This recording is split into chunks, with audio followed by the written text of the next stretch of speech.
Bonsoir, j'espère qu'on va tous très bien par la grâce de Dieu. Alors, ce soir, je viens pour parler à l'esprit de quelqu'un. Ce soir, je viens pour m'adresser à un peuple, le peuple que Dieu a choisi. Si tu tombes sur cette vidéo, c'est que tu es certainement un élu de Dieu. Merci de suivre jusqu'à la fin et je sais que tu seras béni. Alors ce soir, j'aimerais partager avec toi ce thème intitulé « La parole révélée ». La parole révélée. Alléluia. Nous savons tous ce que c'est que la parole. Amen. Voilà. Et j'aimerais que l'on lise dans les livres de Jean 1, le verset 1, pour commencer. Là-bas, il est écrit « Au commencement était la parole. Et la parole était avec Dieu. Et la parole était Dieu. » Alléluia.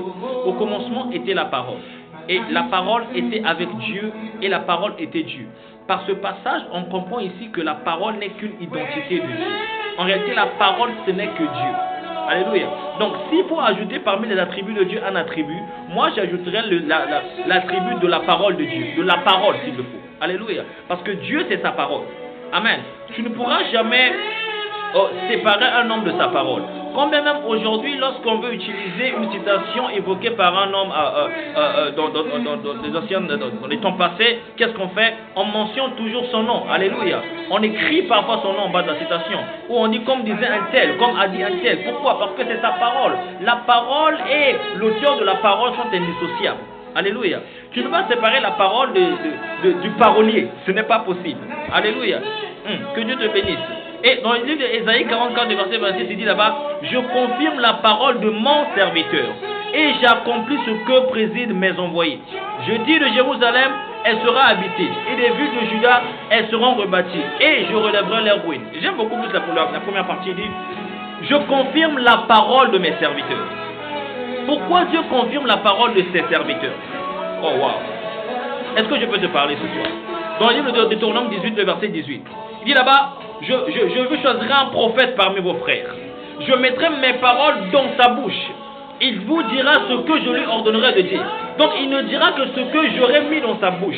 Or lorsque Dieu dit, je vous choisirai un prophète parmi vos frères, je mettrai mes paroles dans sa bouche, Dieu est en train de dire en d'autres termes, je serai dans la bouche de celui que j'aurai choisi. Est-ce que je vais parler à quelqu'un ce soir?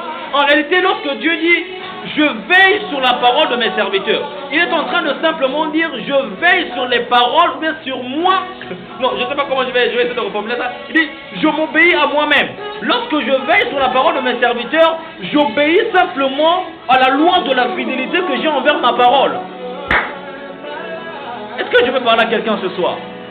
La parole que Dieu a déclarée pour toi dans cette année 2022, cette année-ci ne passera pas, cette parole s'accomplira au nom de Jésus. Alléluia. Il dit, je confirme la parole de mon serviteur. Je confirme la parole de mon serviteur. C'est-à-dire qu'il suffit juste que mon serviteur parle. Et moi, je serai là pour confirmer la parole qu'il aura prononcée. Pourquoi? Parce que je suis cette parole qui sort de sa bouche. Que Dieu te bénisse. Une autre chose encore que j'aimerais dire ce soir, c'est qu'une parole qui n'est pas révélée demeure stérile. Oh, est-ce que je peux parler à quelqu'un ce soir? Une parole qui n'est pas révélée demeure stérile, excuse-moi. Parce que, premièrement, au départ, il faut savoir que la parole, c'est d'abord un mystère. Parce qu'il y a de ces gens qui lisent la parole sans comprendre la parole. Il y a de ces gens qui lisent la parole, comme lire la Bible par exemple, ne voient que des écrits noirs sur un papier blanc, ils ne comprennent rien du tout. Alléluia. Or, toute chose qui va au-delà de la perception humaine est un mystère.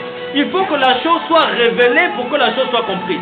Donc, une parole qui n'est pas révélée est un mystère. Une parole qui n'est pas révélée demeure stérile. Est-ce que je vais parler à quelqu'un ce soir? C'est comme si on disait une femme, on sait, alléluia, on le sait. Une femme est faite pour mettre au monde. Alléluia. Une femme, elle est là parce que, voilà, de par elle, l'homme doit se reproduire. L'humanité doit se reproduire. Je vais dire ça comme ça. Alléluia. Mais si une femme ne sait pas qu'elle est capable de mettre au monde, cette femme-là ne mettra jamais au monde. Amen. Si cette femme ne sait pas qu'elle peut mettre au monde, cette femme-là ne mettra jamais au monde. Pourquoi? Parce qu'elle se dit que voilà, moi je suis une personne, je ne sais pas ce que je suis en fait. Or, toute femme sait qu'elle est censée mettre au monde. Alléluia. Et la parole qui est Dieu, elle est appelée à être, je dirais pas seulement respectée, mais elle est appelée à s'accomplir. Pourquoi? Parce que l'Éternel Dieu accomplit toujours ses desseins. Voilà pourquoi il dit, j'obéirai, sinon je courrai derrière les paroles de mes serviteurs. Parce que les paroles de ses serviteurs, c'est Dieu lui-même. Alléluia. Donc voilà pourquoi je dis ici, une parole qui n'est pas révélée demeure stérile. Une parole qui n'est pas révélée ne te portera pas de fruits. Je peux déclarer une parole sur toi aujourd'hui, je peux dire tu es béni. Mais si la parole tu es béni là, alléluia, elle ne t'est pas révélée, tu n'auras jamais les bénédictions qui accompagneront le tu es béni dont tu envoies vers toi. Est-ce que tu es béni ce soir?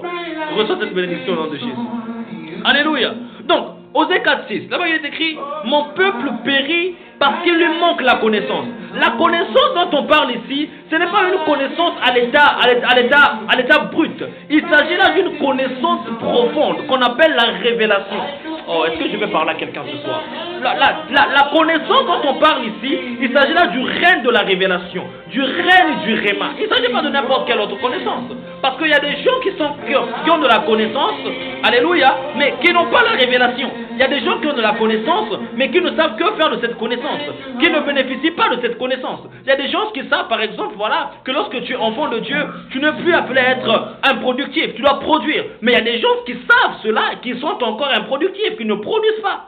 Alléluia. Il y a des gens qui ne produisent pas. Il y a des gens qui sont stériles. Alléluia. Or, la volonté de Dieu, c'est que nous, peuple de Dieu, nous puissions être productifs.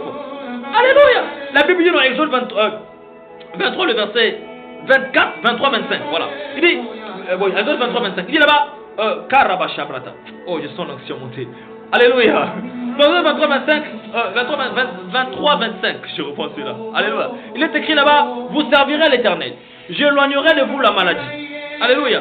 Il dit, vous me servirez, j'éloignerai de vous la maladie et je bénirai vos pains et vos eaux. Ça veut dire que pour un enfant de Dieu, c'est anormal que la personne soit dans la maladie alors que la parole avait été déjà relâchée dans son sens, ou bien dans sa destination, dans ce sens-là.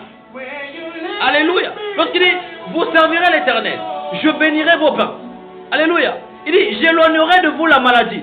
C'est que le Dieu qui a dit cette parole-là, cette parole est comme une alliance qui scelle avec toi. Mais il faut que tu sois révélé de cette alliance-là pour faire partie de cette alliance. Toute alliance de laquelle tu n'es pas révélé sera un obstacle pour toi.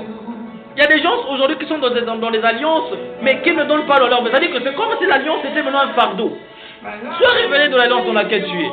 Sois révélé du Dieu que tu sers. C'est très important. J'aimerais avancer, on va aller vite. Dans Psaume 119, le verset 130, là où il est écrit, la révélation de tes paroles est claire. Elle donne de l'intelligence au simple. La révélation de tes paroles est claire. Ça veut dire que aussi longtemps que tu n'es pas révélé, tu n'es pas éclairé. Aussi longtemps que tu n'es pas révélé, tu es stérile. Aussi longtemps que tu n'es pas révélé, tu es dans l'obscurité.